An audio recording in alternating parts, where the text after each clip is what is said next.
So, good afternoon and good morning to our audience who are joining us from Cambodia, from Southeast Asia, and also from Europe as well. And welcome to our last webinar in July. And our webinar today is conducted by Zoom, and the discussion is being recorded.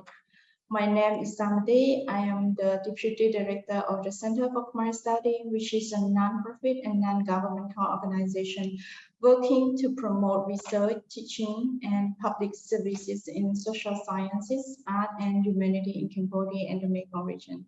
And I will also be the moderator for today's discussion. Today, it is our great pleasure to have Dr. Gabrielle Abe as our speaker to present about her fellowship research project titled An Interactive Journey Through the National Museum of Cambodia Collection and History. Dr. Abe is a specialist in the history of Cambodia during the colonial period with a focus on heritage management issues and the work of Georges Grossier. She received her PhD in the history of international relations from the University Paris 1 Panthéon-Sorbonne in 2018 and dedicating her thesis to Khmer heritage during the colonial period and the Service des Arts Cambodgiens, 1917 and 1945. She had published several articles on the work of Georges Grossier, the National Museum of Cambodia, and the artistic heritage and archaeology in the international relations. She is currently working as an archivist and teaches Southeast Asia art history at École de Louvre, and she is a research fellow. The webinar will last for an hour and a half, including presentation, discussion, and the Q&A session. If you have any question, please drop down in the Q&A box on Zoom, and our speaker will address the question after our discussion. And without further ado, I would like to invite Dr. Abe to take the floor. Please.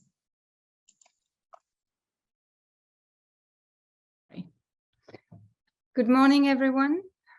Do you hear me? Somebody? It's good? Okay. Thank you for joining this webinar today.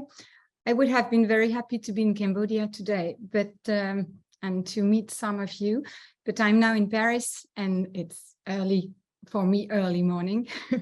And I'll do my presentation for a few thousand kilometers away.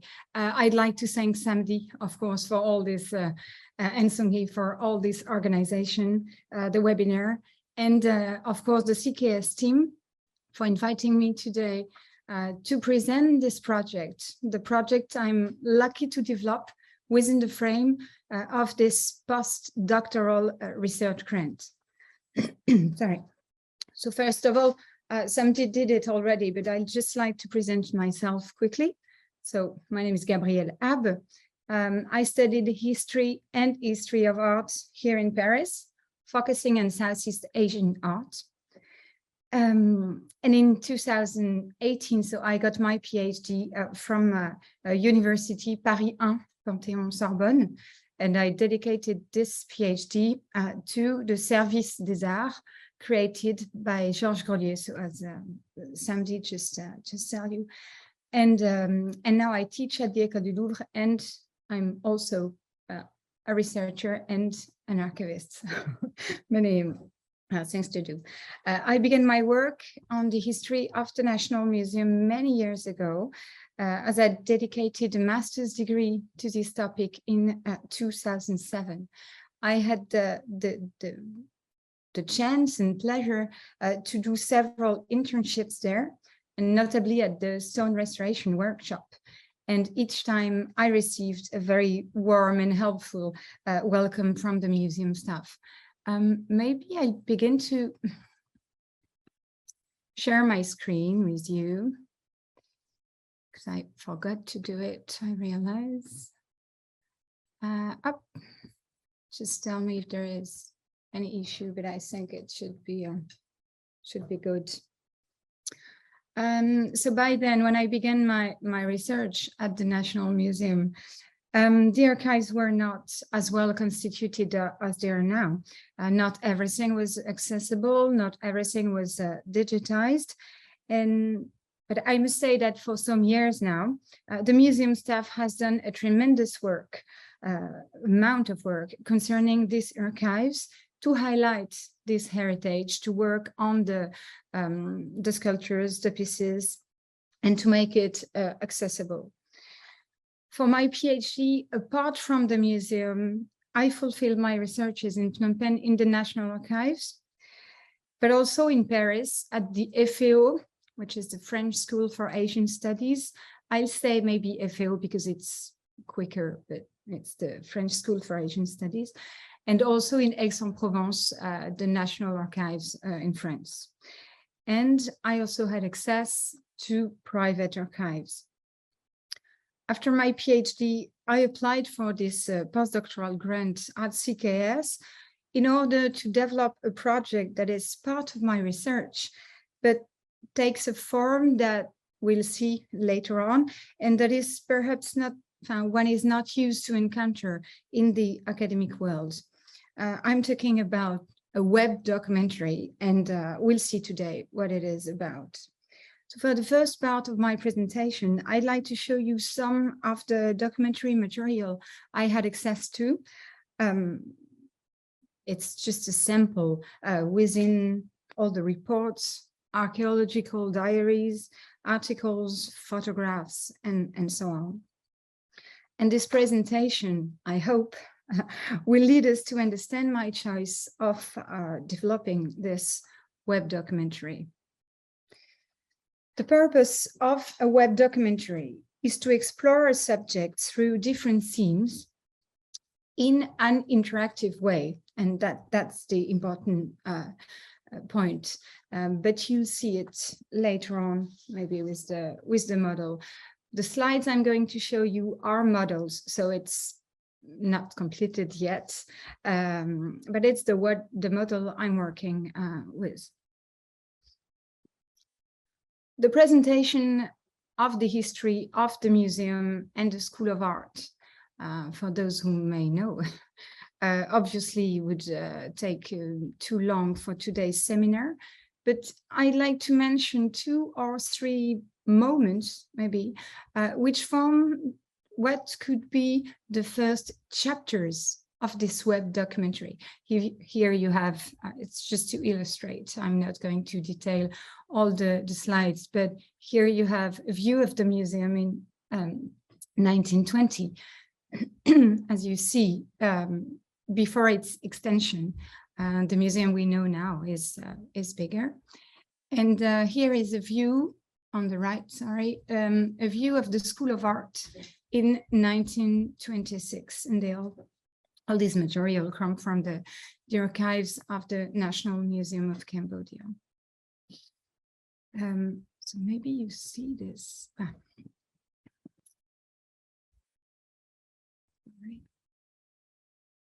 Voilà.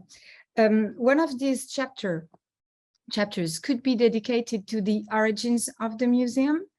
I'm not going to detail also all the chapters because it's also a draft. It can be expanded or ameliorated. Of course, it's just the notes for my work.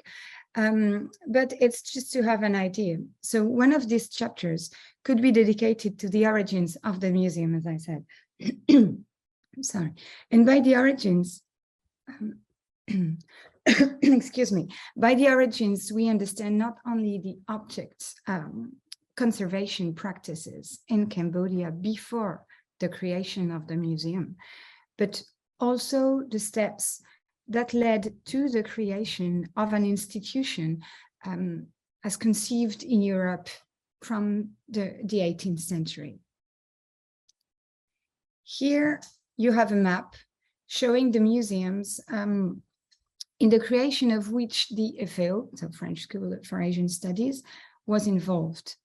It is just a reminder, it's a reminder of the context, and that the origin of the National Museum of Cambodia is also the Indo-Chinese Museum in Saigon, created in 1901 by the FAO.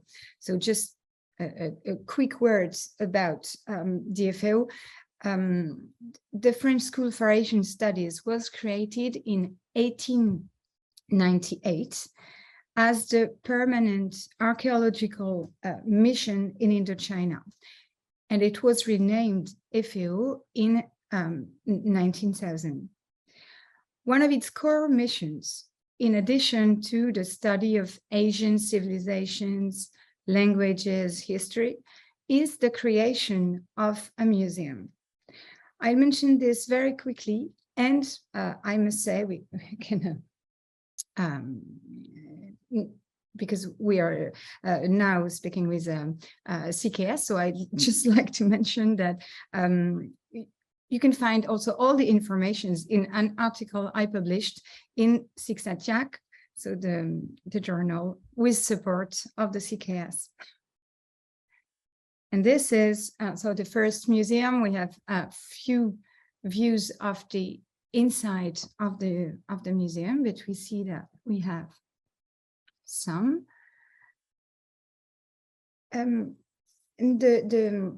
So this first museum was created in Saigon, where the administrative, the colonial administration was set at the time. But when the colonial administration was transferred to Hanoi, the museum was supposed to be transferred too. But Hanoi is much up in the north, and it was not as a convenient situation as was Saigon. And the museum in Hanoi was supposed to be settled in the building of the 1903 exhibition. But due to many reasons, and as you'll see, notably because the building was partially destroyed, you can see here that the typhoon in 1903 destroyed the building where the museum was supposed to be set. The project of a museum in Hanoi was a failure, and the project of a unique museum for all Indochina was a failure. And those who wished to create museums in each Indochinese territories seized this opportunity to create a museum of Khmer arts in Phnom Penh. So we could say that's the origin of the museum in Phnom Penh. The project owns a lot to Résidence Supérieure de Colonial Administration, which was called Jules Morel, also to the director of the FAO, but also to the sovereign, King Sisawat, who at first gave shelter to these sculptures repatriated from Saigon under the galleries of the Silver Pagoda and in a pavilion in the palace. Then in 1907, he provided a land for the construction of a new building. And this is, I'm not sure it's clear enough on the PowerPoint, but here you can see in A, the location of the Khmer Museum, and then in B, the location of the future National Museum, here in B here, just near the palace as we know it now. So he provided the land for the construction of the building, and the building was achieved in 1909. It was called Musée Khmer. And here you see a map of the museum. You see it's not a very big building, because at first the core of the collections came from Saigon, and it was there were not so many pieces at the time. And it was not so to be expanded. It was a small building, and I think there were no work on the possibility of an extension. And the curator is Henri Parmentier, an archaeologist working from the DFAO, very well known for those interested in this period. But the museum soon appeared to be too small, and you see it's quite full already here on the pictures. So it was too small to contain the expanding collection. To this chapter, of course, I went through it very, very quickly, but to this chapter that we would present to the user, we could add optional focuses that the user could decide or not to explore. We could, for example, it's only examples, evoke the first private collections by colonial administrators, because these collections, not right now in the case of Phnom Penh, but these collections sometimes form the core of the museum collections in Indochina later on. And I'm thinking, for example, of the sculptures gathered in the Jardin de Touran, which is now the actual Da Nang. This is postcards. But we could also focus on the history of other museums in Indochina, or on the history of the FAO. We could add also a gallery of portraits to develop about King Sisavat, to develop about Henri Parmentier. So we could add many focuses that the user could read or not. So back to the chapters. Another important date is 1907. And here we should talk about a man in particular, that is Georges Grolier, the creator and first director of the museum. He was director of the museum for about 25 years, for the first 25 years. And it's him sitting here with his hat in the hand, with Henri Marchal and someone that accompanies them, but I could not find his name. He's not, he's unknown.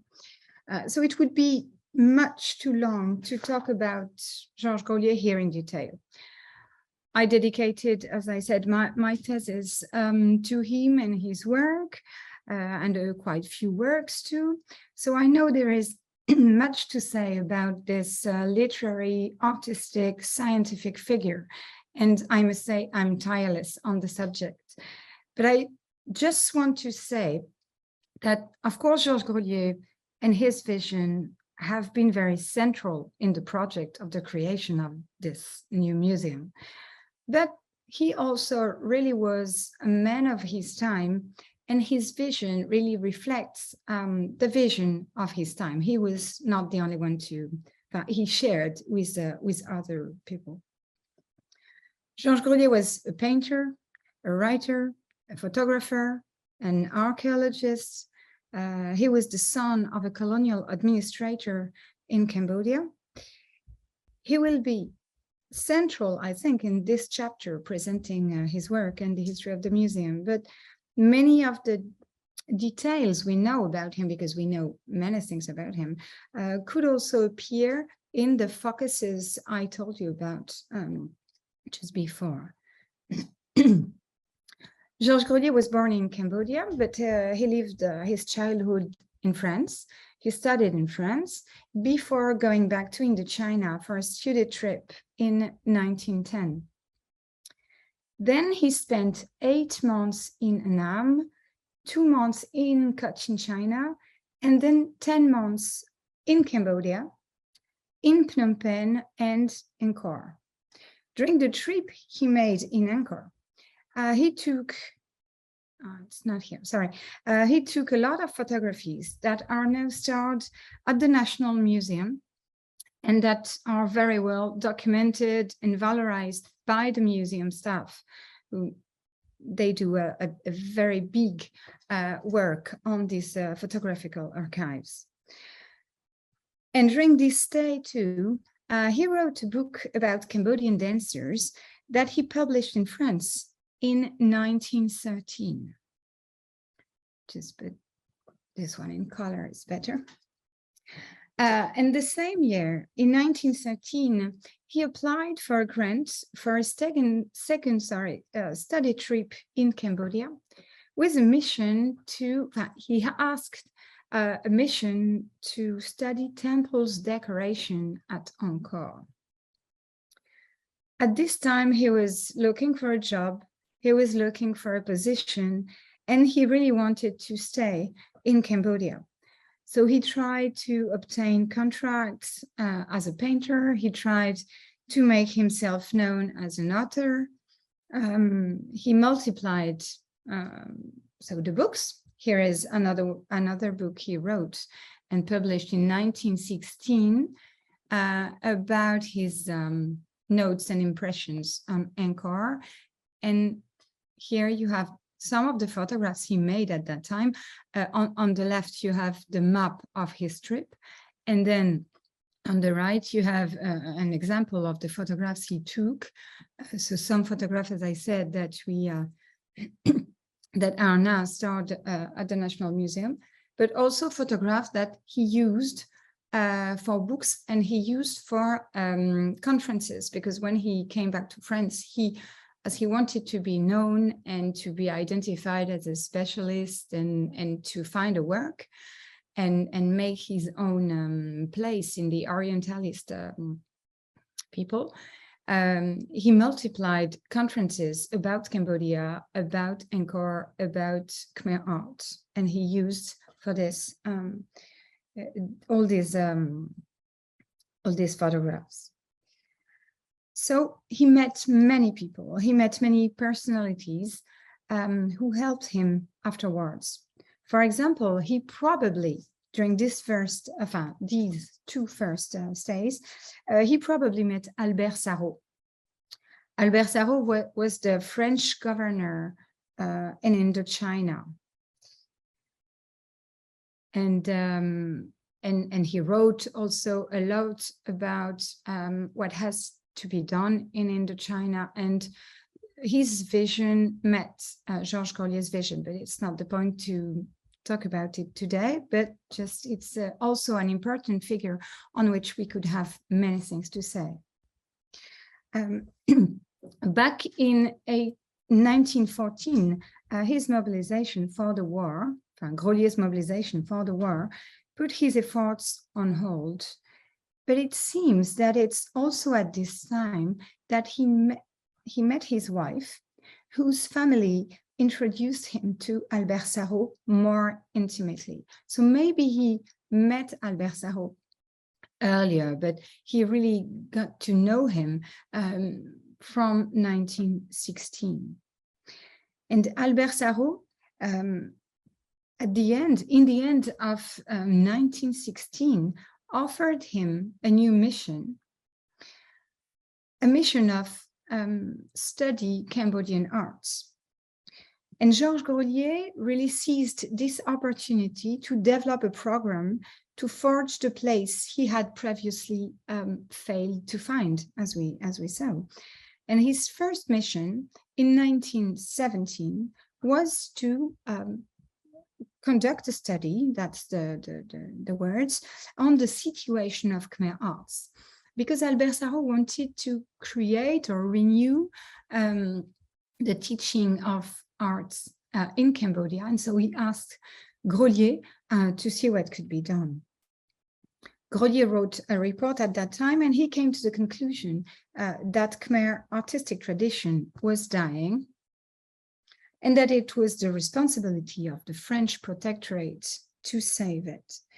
From then on, from 1917, he transformed his observation into a doctrine that he applied to all his projects and developed in all his writings throughout his life. This is just a few examples of the numerous articles he wrote. And so he recommended setting up a program of renovation of Cambodian arts at the heart, at the heart of which was the creation of a museum, a school of art, and a guild of craftsmen, all set in an architectural complex named the Bloc des Arts. The Bloc des Arts, the building of the Bloc des Arts, which means the arts block, is the origin of the museum as we know it now. And the architecture of this block which brings together tradition with the museum and creation with the school, and also offers economic opportunities to newly trained craftsmen, is the testimony, in a way, of Grolier's doctrine. The project was born in, as we said, it was accepted in 1917. The foundation stone was laid in 1919, and the building inaugurated a few months later. Here you have, coming also from the collections of the National Museum of Cambodia, a view of the inauguration of this museum. I kept the name Musée Albert Sarraut just because it's like a historical name. At the beginning, it was called Musée Albert Sarraut in honor of the Governor General, but it will be, of course, the National Museum of Cambodia. But when it's Georges Grolier, it's almost until the Second World War, it's called the Musée Albert Sarraut. So there would be many things to say about the building, about its evolution, and even about its location, because, as you know, it's just near the palace, and it's a very symbolical location. So it would be very interesting to speak about it. So all of this could be subject of focuses, again, that the user could decide to explore or not. I'm just going to show you a few examples, like 2 or 3 slides, very quickly, of this kind of visual story, to highlight the value of the documents available. For example, here there are many photographs that show the evolution of the buildings as the collection evolved and expanded. Here you have a view of the Bloc des Arts, so the building of the museum and the School of Arts, in 1920. And on the map of the museum, just on the left, you can see different colors. Only one color. I mean, in blue. In blue are the spaces dedicated to the museum, to the exhibition in 1920, and the rest is all the School of Art. And we saw at first a picture. I show you a picture of the School of Art taken from the courtyard. So the School of Art was installed at the back of the building. Here you have some images of the work, because the works on the building have also been documented by Georges Grolier and by the staff of the museum at that time. So we have images, many images, and there it is, the museum as we know it today, after its extension to the north and the south. And as you can see, so here, sorry, I go back. Here we had 3 pavilions and the central one. And after the works, there were 5 pavilions. So an extension to the north and to the south. By then, the collections had grown very fast and the museum needed a reorganization. But unlike the situation that was the one of the 1905 museum, where I told you there was no space for an extension, the museum extension, as you see it now, to the north and to the south, had been sought and anticipated by Georges Grolier, who even before the first building knew that there would be enough space to expand the building, because he knew the collections could grow very, very fast, of course. This is a view. Well, there are also many views on the central rooms of the museum, but I'd like to. Oh, maybe I forgot one. No. Oh, sorry, I go back. We have so numerous photographic documents at our disposal that inform us not only about the building as we saw, the building itself, but also the inside of the building, the museography, the way art pieces were displayed and put in the rooms. It shows also the decoration, as the first decoration was made by the students of the School of Arts. I didn't put this picture because I couldn't put everything in. As you see, it's just a few slides, but we have pictures of the students of arts painting this Vento, and I don't have the word in English, but as you see, the things on the windows. This is another view. Of course, we recognize a lot of things that we see today, but you can also recognize that, see that many things have changed, of course. And here, sorry, on the previous one, here at the back of the photograph, you can see this office, which was the sale office. This is a view of the sale office in September 1923. And you can see many productions from the craftsmen and also postcards and photographs that were sold inside the museum. So this is a view in 1923, and this is a view 10 years later. And it's also interesting to see that the crafts that were sold were different by the time. It was, of course, just quick examples.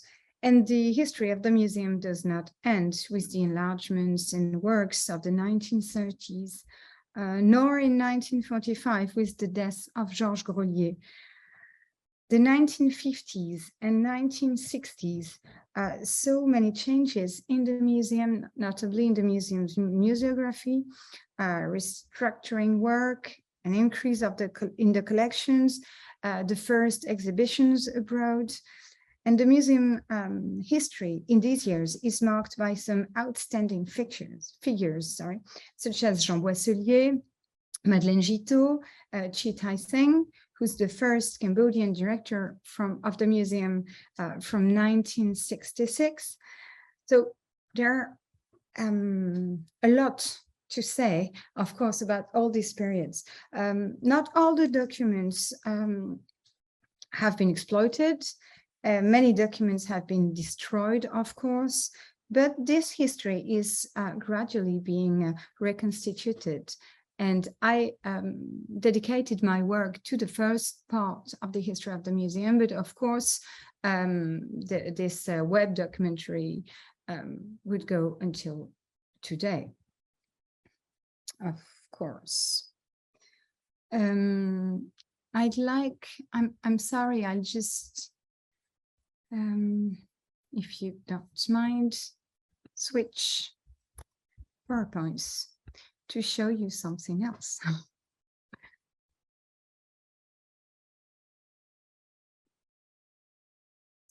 Okay.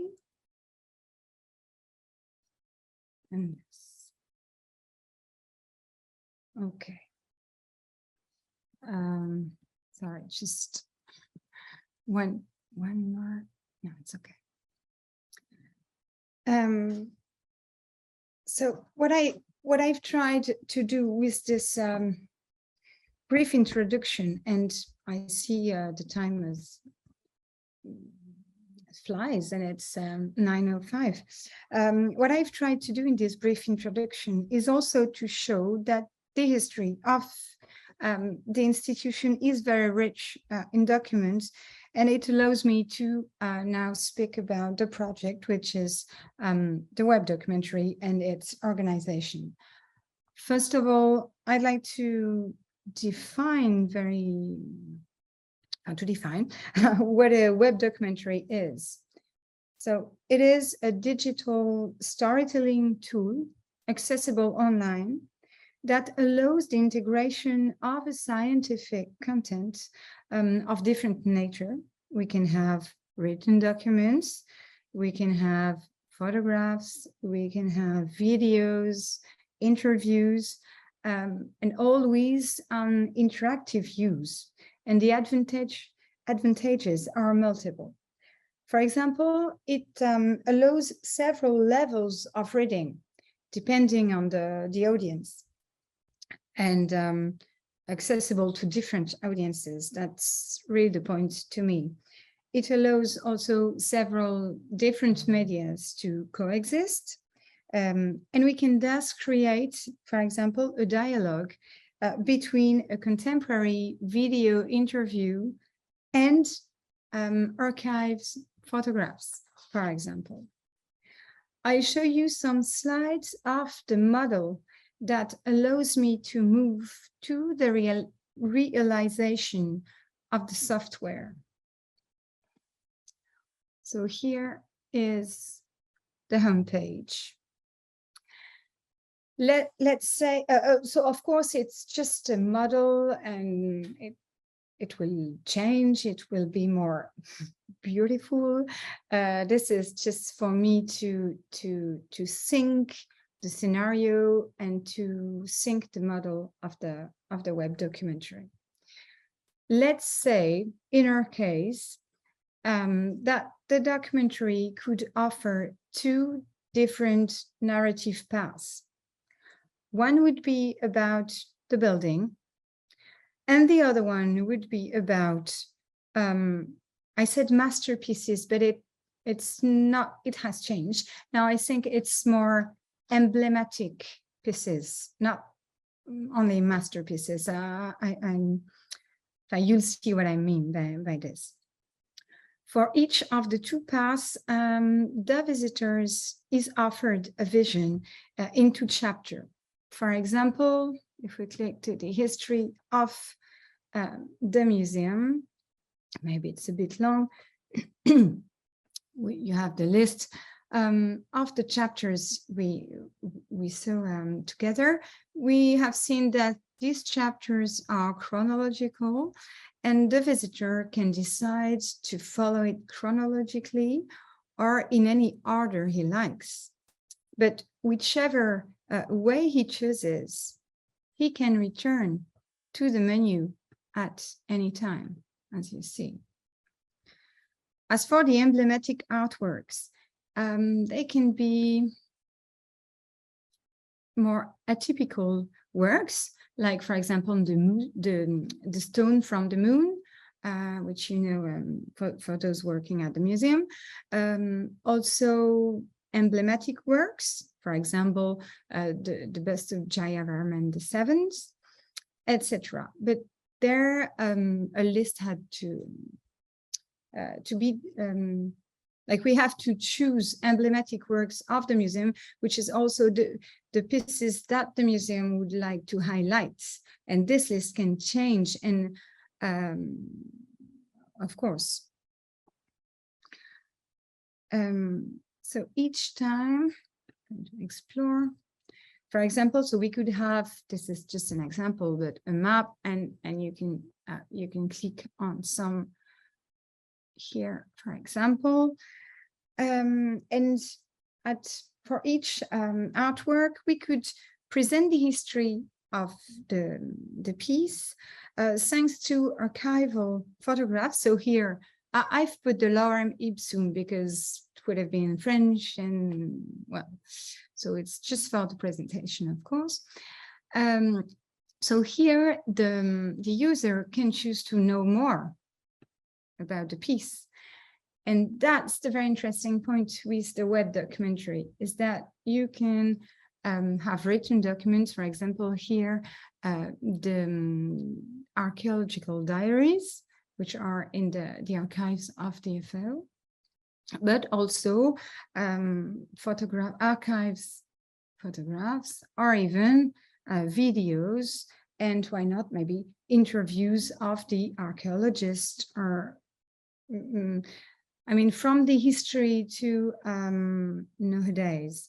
So here it is the Vishnu of the Mebon, just as an example, and we have images of it when it came out of the ground, for example, and we can present documents relating to its history, but still we could also have interviews with conservators, archaeologists, art historians, epigraphists, and so on.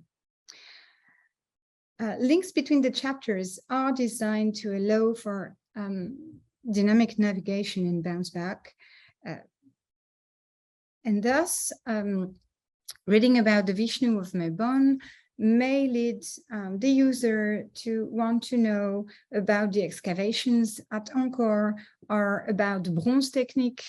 And the idea is really to be able to offer the visitor a wide range of contents and different contents, because all the users are different and they may ask questions, all different, through the focuses. And I believe these different levels of reading, which means that you can, means that you can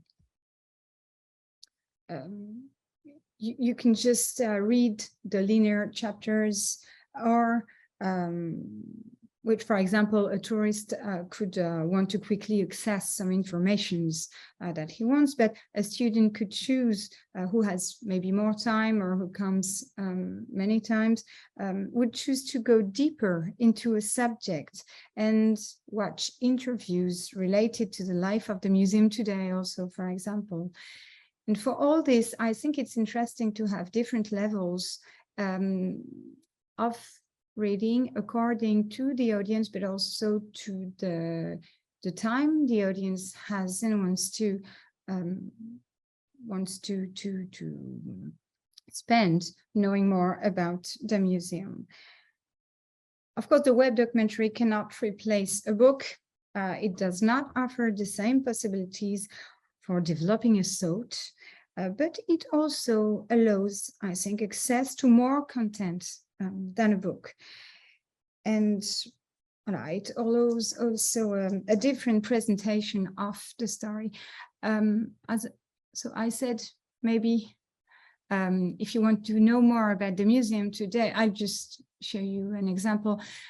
Here I've put something called "They Speak About the Museum," but I'm not sure at all about this title. It could be also Meet the Team or something like that, but I just want to say, for example, here we have the pictures from interviews of some people of the staff of the museum who very, very, very kindly accepted to meet me when I came with my CKS grants now 2 years ago.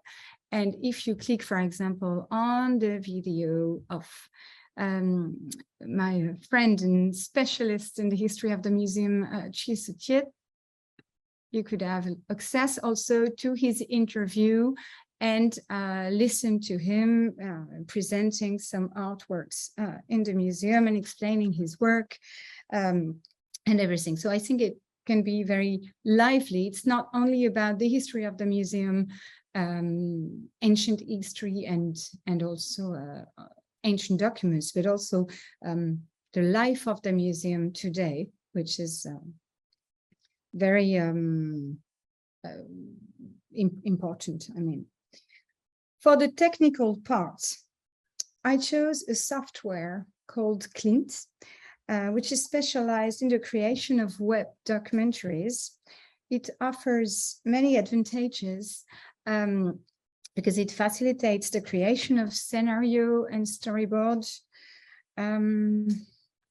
Maybe, I don't know, I'll just try to show you something. It's just, sorry, capture of the screenshots, I mean. If I can. Oh, I'm sorry. Where are you? Cannot find you. Here. Ah. Okay, sorry. Here, it's just Voila, thank you. Just one screenshot of this this software. So it's called Clint. It is specialized, as I said, in the creation of web documentaries, and it offers many advantages. It's quite easy when you learn how to use it. It's quite easy to use. It facilitates the creation of the scenarios in storyboard, and here you have part of the storyboard, and facilitate the integration of videos, sound recordings, and of course it makes it accessible online. So of course the difficulties for this project is that I had to learn how to use this new tool I was absolutely not familiar with. It also requires specific skills, knowing how to create a coherent and intuitive navigation, which is not easy. Something optimized, accessible, which means that the links has to be readable. So you cannot work alone on this kind of project, because you have to have the feedbacks of other users in order to make it more readable, accessible, and intuitive. And also on the conception, the intellectual conception, many links has to be sought and to be created to build bridges between the different reading paths proposed by the chapters. For example, as we saw, when you're navigating through the masterpieces, you can decide to read a technical focus or go to the portrait gallery and then come back, and all these links have to be sought before the conception with the tool, of course. And so the user must be enabled, as I said, to decide whether he prefers to follow a linear path within a section or to follow a more free-form path and wander around according to his interest. It's just as we do when we visit the museum. We can follow the parcours, I'm sorry, you can follow the navigation or choose to go wherever you want. This project, of course, also requires to have skills for the presentation. As I show you, it's not very beautiful now, but it has to be improved to make it look good. And it also it will require efforts for the translation, because we'd like to have it in Khmer, of course, but also in English and in French. And this is one of the points. So it requires many skills, and not only the scientific skills of the historian. Voilà. So now, I'd like to thank you very much for your attention. And of course, thank you, CKS, for its support on this project. Thank you so much, Gabrielle, for very informative presentation. And I could see the work is quite fascinating, and I'm really looking forward to the time that the web documentary is going to be launched and accessible publicly as well. And I could see there are already several questions from our attendee, but before going to those questions, I would take this opportunity as a moderator to ask you a few questions before we start accepting the question from the audience. And I actually have so many questions as listening to you, but just like I'm not a specialist of the museum or the archive, and also me neither as a researcher. So it's like I'm attending as a moderator and also watching your presentations like from the eye of the public with limited knowledge about the topic, but it's quite fascinating to see how thing has been developed and starting from really scratch as of now, that you have the web like compile of all the information, image and video. And I'm sure that a lot of audience who are joining us via Zoom, a lot of them are also the public and also those who with the expertise in terms of the archival research. It's just like maybe just the first question. I know that you have been very interested in the archival research in museum and so on since you study in your master degree, but I would be really interested to see is like before then what really inspired you or encourage you to really have the strong interest in this field of research. In the field of research of researching about the museum. Yeah. I first came to the museum, I think in 2005 or something like this, when I was studying art history. I was at first studying history, but then I put it on hold or in pause, and I studied art history, and I had the amazing chance to be welcomed at the museum for an internship, which I absolutely loved, and I met incredible people, and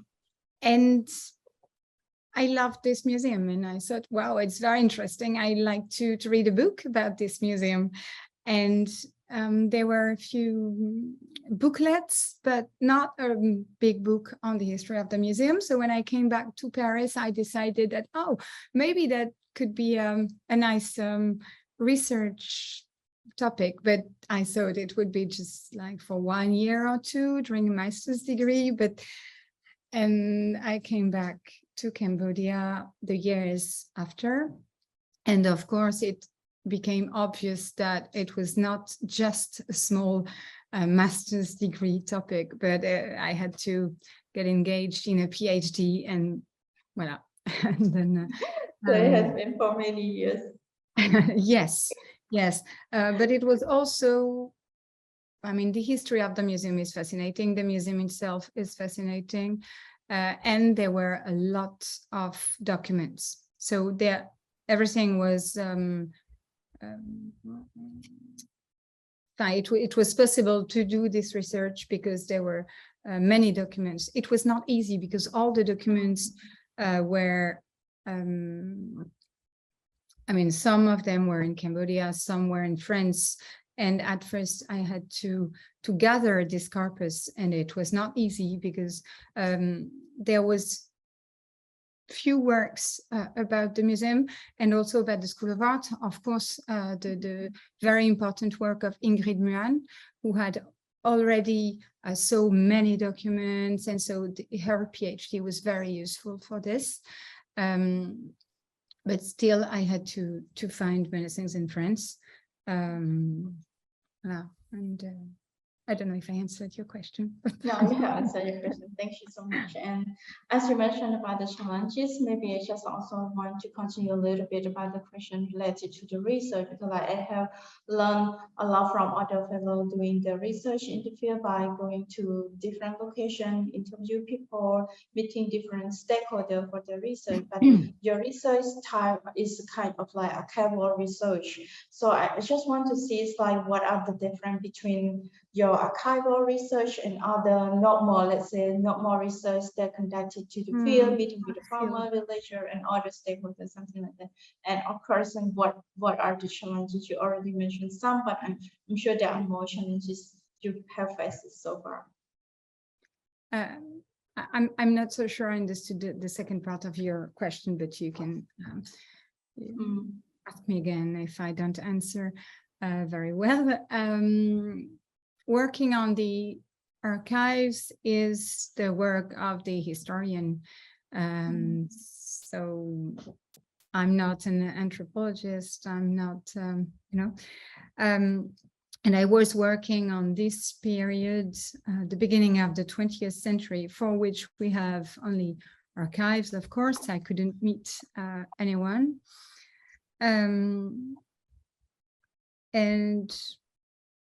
well, when you go to the archives, you don't know what you will find, but you know the questions you have and the questions you want to ask, and which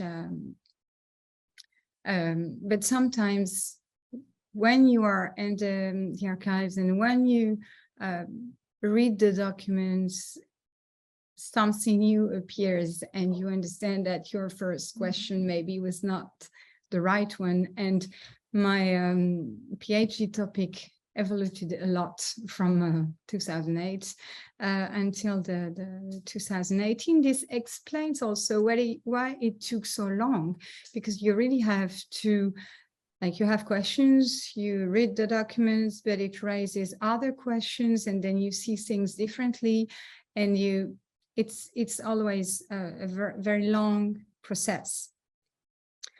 But I loved doing the interviews when I came with the support of the CKS for this project. I must say that I tried to conduct the interviews, but it's Chi Sachiet who conducted the interviews. We spoke because it was in Khmer, and my Khmer is not practicable. So we talked with Sachiet, and Sachiet knows me for many years now. We talked about what we wanted to know, and he added ideas. He told me, but it would be good if they could also speak about this and this. And we did the interviews together. And this was very, very interesting, but of course very different from working in the archives alone with nobody answering your questions. Of course, it's very different. I don't know if it answers your question. Oh, you did. I can see it's like how challenges and especially, yeah, please go ahead. Oh, sorry, I meant to just say that I had a methodology, of course, for the work on the archives, but really for the interviews, we did it as we wanted, just to do it. And it's not at all a scientific approach, or not at all, of course, because we're not specialists in it. So, but it was very interesting to conduct it. Thank you. And do you know, like, when you're going to launch the web documentary and can open the access to the public? No, I don't know. I say that I don't know because I found too many things changed for the past 2 years. When I applied for the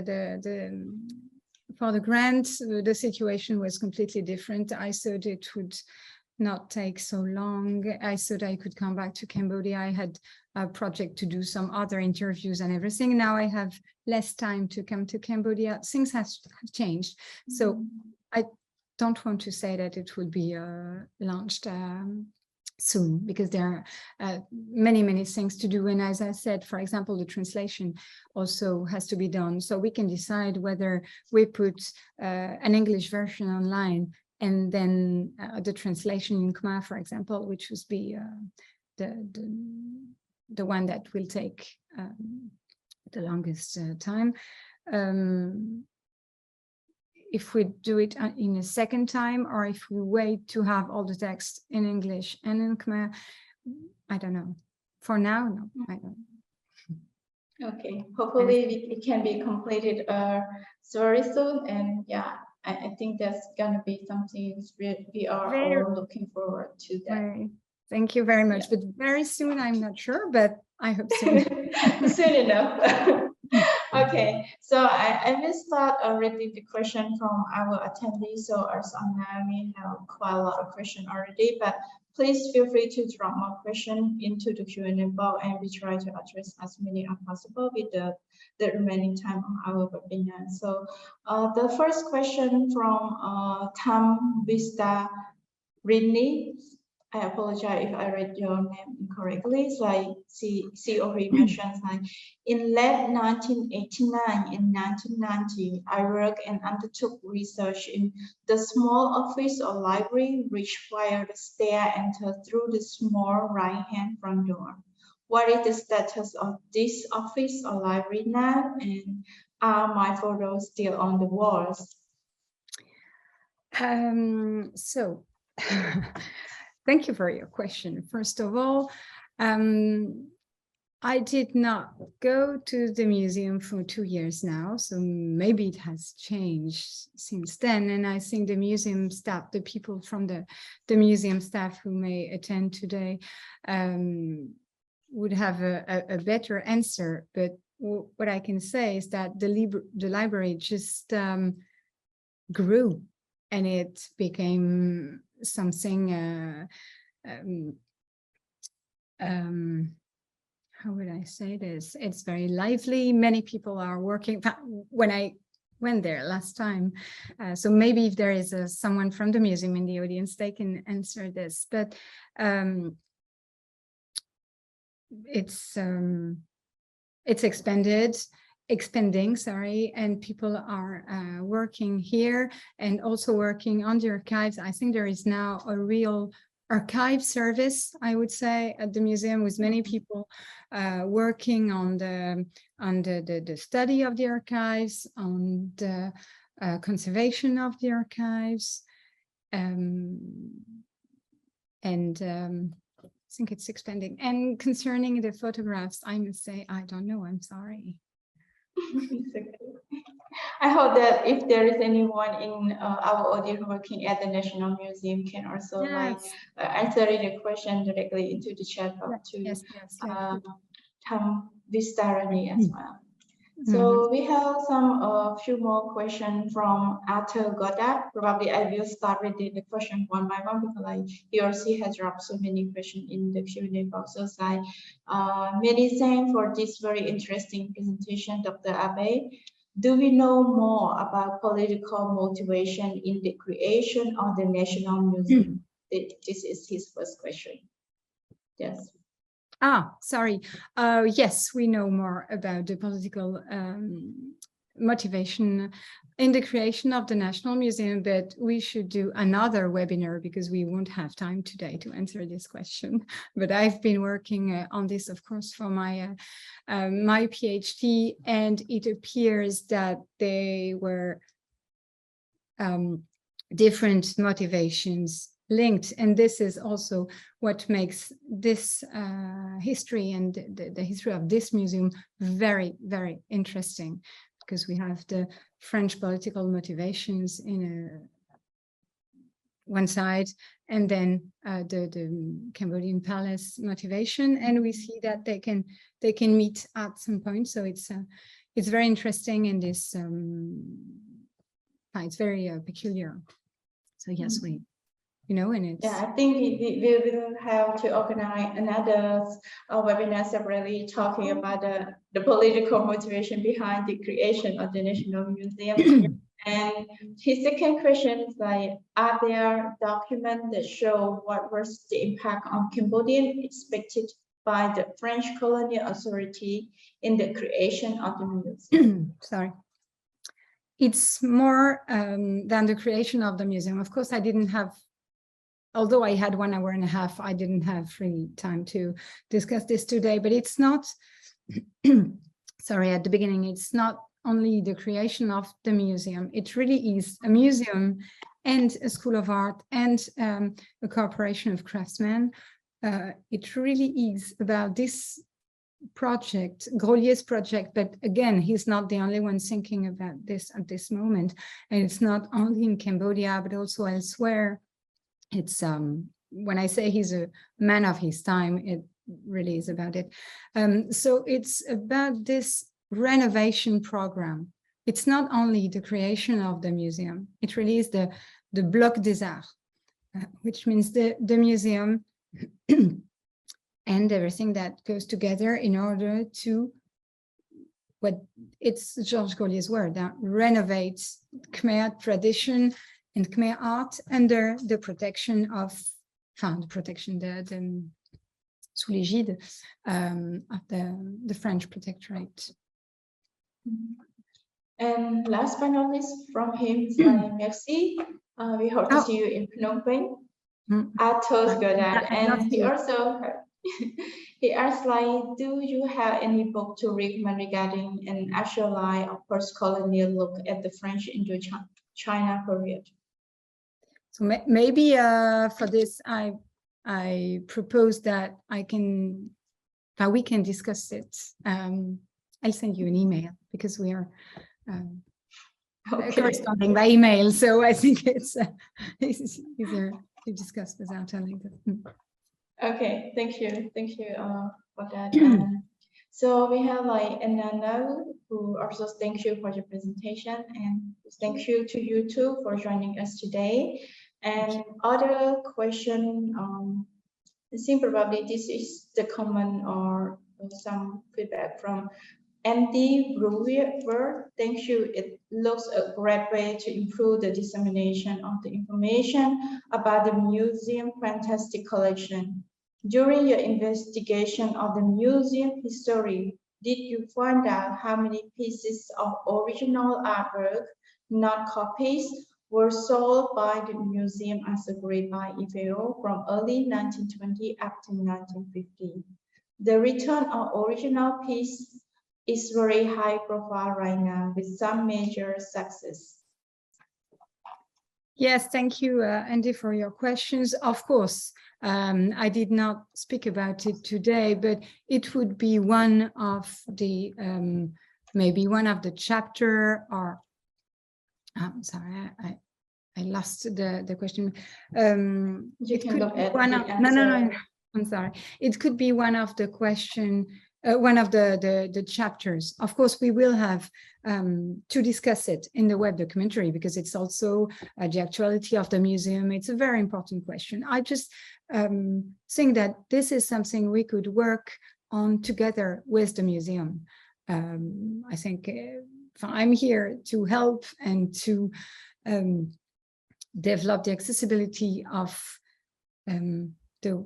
what I've been working on, but for all these things, I think it's more about the museum to answer and to present what they want to present. And for the first question of Andy, yes, I've been working on the pieces sold. I think it's two different things. The pieces sold and the restitution we see now. So maybe it can be two different focuses. Sorry, but I've been working on the selling of Khmer art during colonial era, and I'm still working on it. And I published a book in a chapter about that, published by notably Louise Tissecotte at SOAS. We don't know. We don't know all the pieces that have been sold, but we can trace many of the pieces that have been sold. Sometimes, sorry, we have photographs. We have also, we have some documentation about it, but the archives are not constituted as a corpus. We have many information, but there is a very big work to gather all the informations and to cross the informations in order to say the more scientific things, because it's very, as we can understand, it's quite a touchy subject. So we really have to be careful while working on this and to be sure that we explored all the documents and that. So I'd love to continue working on this. Now I'm first finishing this web documentary, but then I'll continue my work on this, of course. Thank you. Okay, so we have another question from Lee Bing. Thank you so much for your presentation and your amazing research on this field. I'm currently working at the Museum of Charm Sculpture in Da Nang City, Vietnam. It was built under the species of IFAO during the colonial era at National Museum of Cambodia. So I was inspired a lot from your project to carry out something about my museum, especially building a website like yours. Looking forward to seeing further research from you and your projects all the best. So I think it's not the question, but it's more comment. And we are happy that the webinar that we organized today is really benefit to you and also inspire you who live in a different city, but having the same mission and interest as Gabrielle. Yeah, thank you for joining us. Thank you very much for this comment. I had the chance to read about Da Nang Museum and see some archives, and I know it's very rich too. I know something that researches are now being made on this subject. It's very interesting and important, and I think there would be also other material to do something. So we can discuss it later on. You can send me email, of course. And thank you for your comment. Thank you. I could see that Tom Visarini also add some comment in addition to the first question that he has, like about his photographs on the wall in the office. So he says, like, I had the office to myself, so a lot of cleaning was necessary, and he also thank you for answering to his first question as well. And yeah, so we continue to the next question from our audience, like Helen Jarvis. Thank you for joining us. And she says, like, thanks for this lovely presentation. Can you tell us any more about previous research and publication that you found of particular value?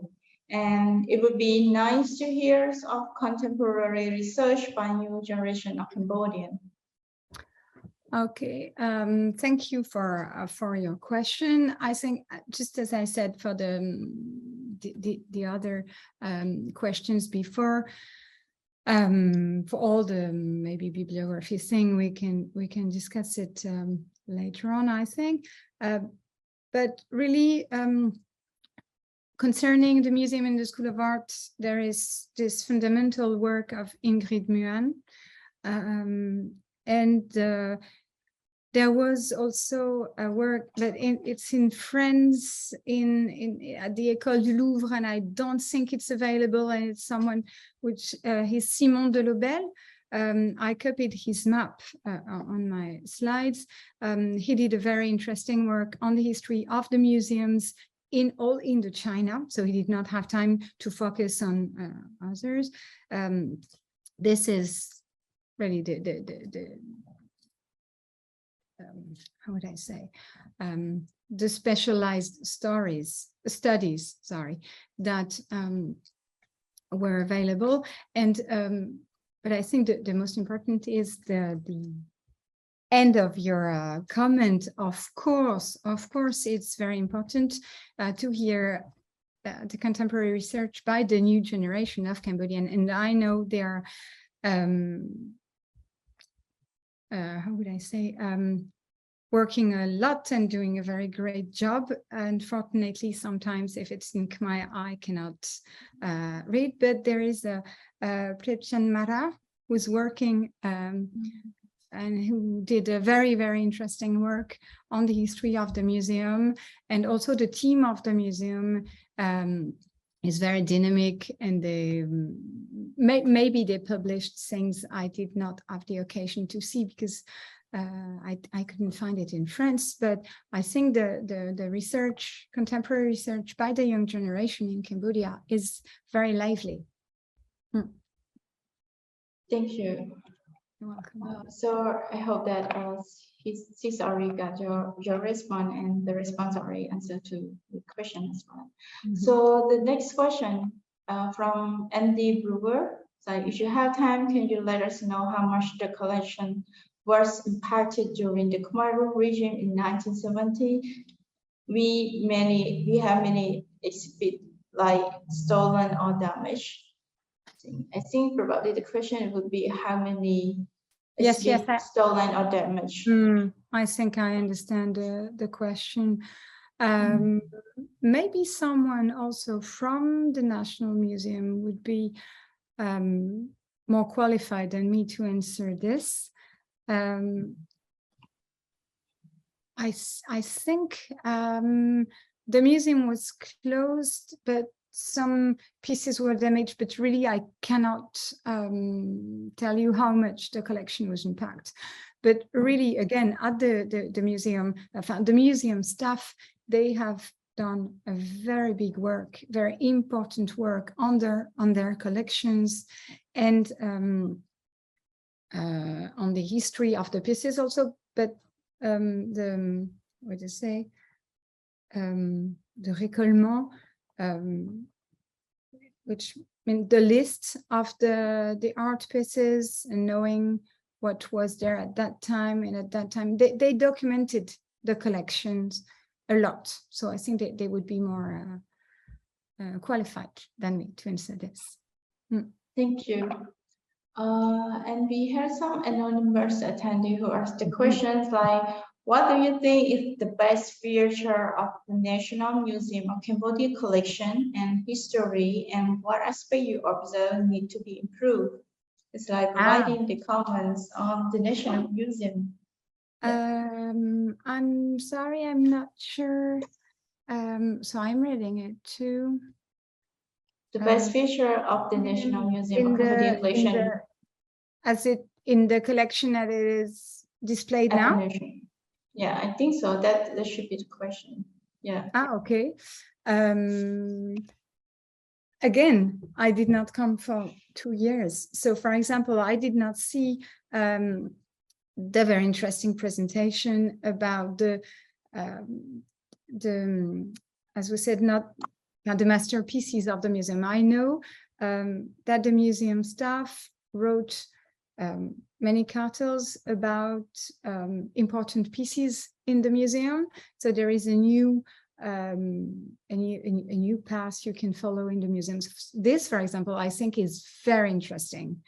And it links all the pieces with the archives. This is very interesting, and I would have loved to see it.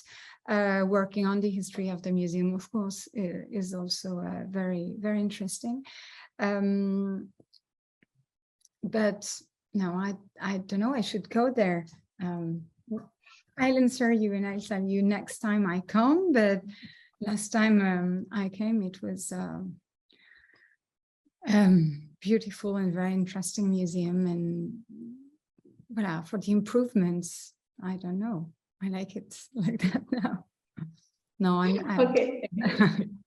Sorry, I think it's still after 2 years. I would say just like recently, early this year or before the end of 2021, that the museum started reopening after the COVID-19, and I'm sure it's still as great as what you have seen before the COVID-19.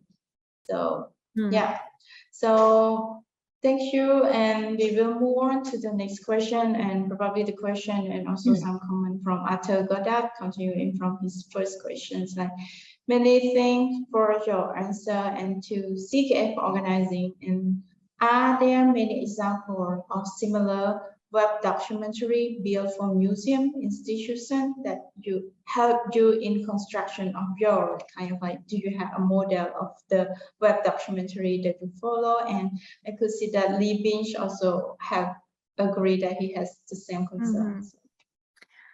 Absolutely not, or I don't know about it. I've been looking for it. I didn't find any, so maybe I don't know how to find it, but no, I don't think so. And I think it's a pity, because really it's a very, very good format.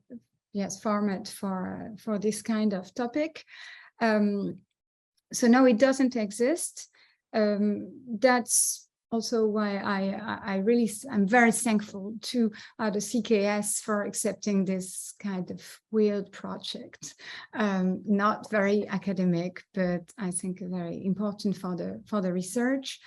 No, and I know I hope it will develop, but it's a very big work, because you have to as a researcher, I had to as I said, to learn how to use the tool.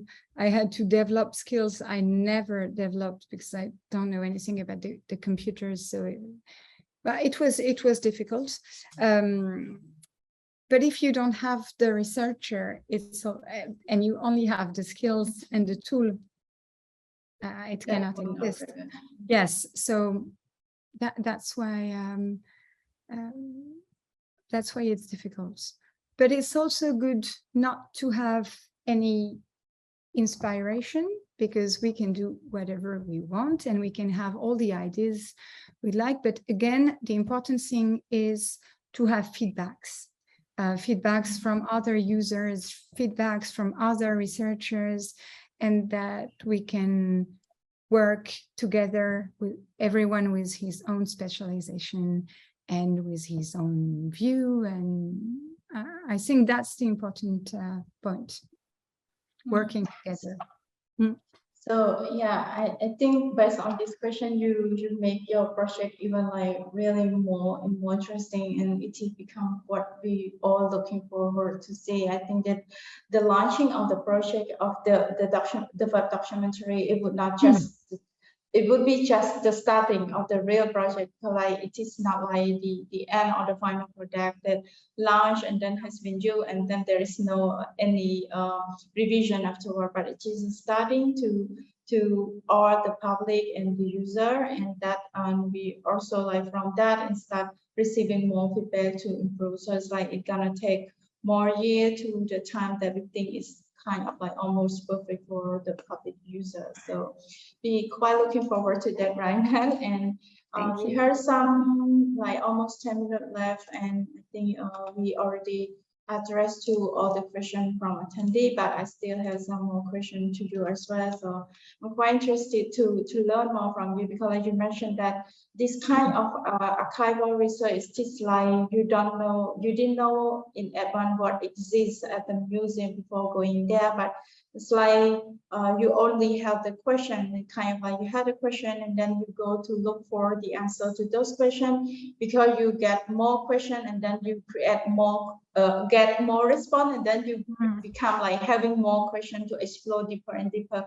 But I'm just wondering, during your research about the National Museum, is there anything that you did not anticipate at all and you found out during your research, and it brings you a lot of surprise from that as well? I must say that really when I began, as I said, I just came for an internship and I didn't know anything about the history of the museum. So some people knew, of course, and there had been some works from researchers, but as for me, I didn't know. It was conceived at the beginning as a museum, a school of art, and cooperation of craftsmen. So this, for example, is really the thing that made me want to work on this very interesting institution. But when I say that you have a question, but you don't know what you will find is, for example, I had many questions about the organization of the School of Arts. And I thought maybe I could find archives, and maybe we will find archives. But when I did my research, I could not find many archives on the organization of the school and even the Guild of the Craftsmen. So I focused maybe more on the museum because I had more archives on the museum. This is what I mean, is you also do with what you have. And sometimes we don't have all the archives, and there are questions we cannot answer. I would love to know more, and I hope a next researcher will know more and explain more to us about the Cambodian part of this story. I mean, the museum was run, as I said, by Georges Grelier for 25 years. And he produced a lot of archives, official archives, non-official archives, private letters. He published hundreds of pages about what he thought, but it's always his discourse and his vision.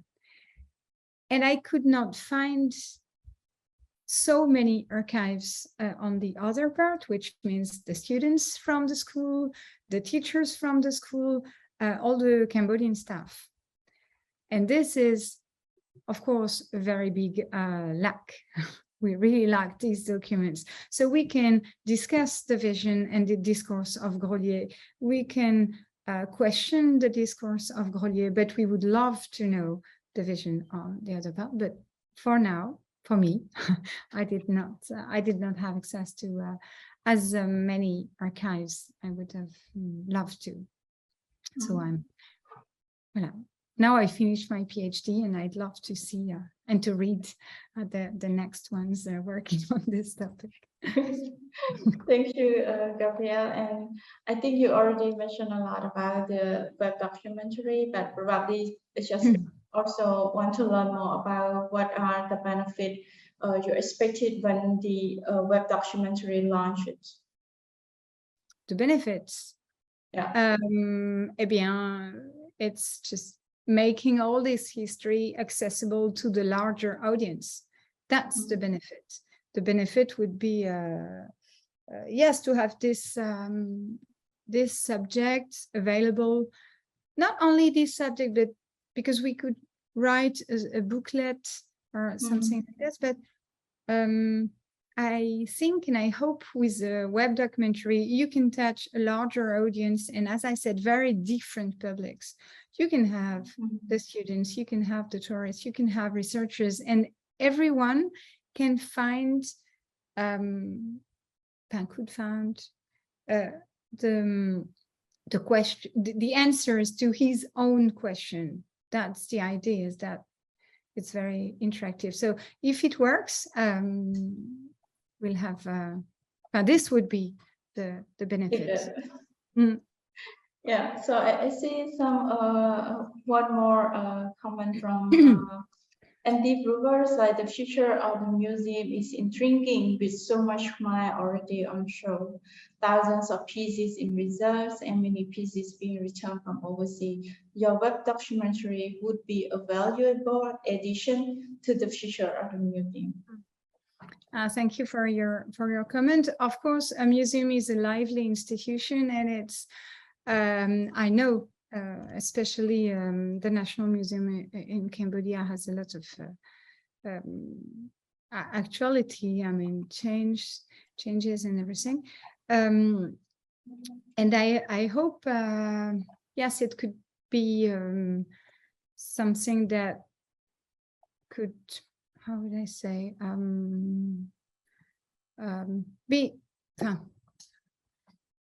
be important for the museum. And it could be, the idea at the beginning was to offer a tool also for the museum, to the museum. That's it. So the benefit would be that it works and people use it. But the idea is really to, yeah, that it helps the museum. And I'm sure it does. So that's what we are looking forward to see it actually. And I think we're reaching to the end of our webinar. Do you have any final word to our audience who is still with us as of now? I'd just like to thank you, all the participants, and to thank the CKS, of course, and to thank you and Sanghi. We know it was difficult to set up, so I thank you very much for your patience, for everything, and and I look forward to maybe present you the online version when it will be finished. Yeah, for sure. Finger crossed. I'm sure that we are going to invite you again when the website launches, and then we can really discuss more on that, and hopefully we can also receive the comment from the audience back if they got the experience that. I'd be very happy. Yeah. We'll do so. Okay. Thank you to all the audience who joined us from the beginning until now. And I'm also pleased to inform you that in August, we will have a number of online presentation by our students who are right now joining the Junior Resident Fellow Program in Cambodia, from the student from France, US, and Cambodia together, 15 students together in Cambodia, spending like 6 weeks learning and staying together. So I hope that you're going to join us to see what they can produce from the research during this program. And also on 25th of August, we will have our Cambodian fellow who come to do the presentation of her research on the effect of market participations on productivity evident from Cambodia rice farmer. So yeah, thank you all, and I hope we are meeting again in the next webinar, and stay safe and enjoy the weekend. Thank you so much. Thank you. Bye. Bye-bye.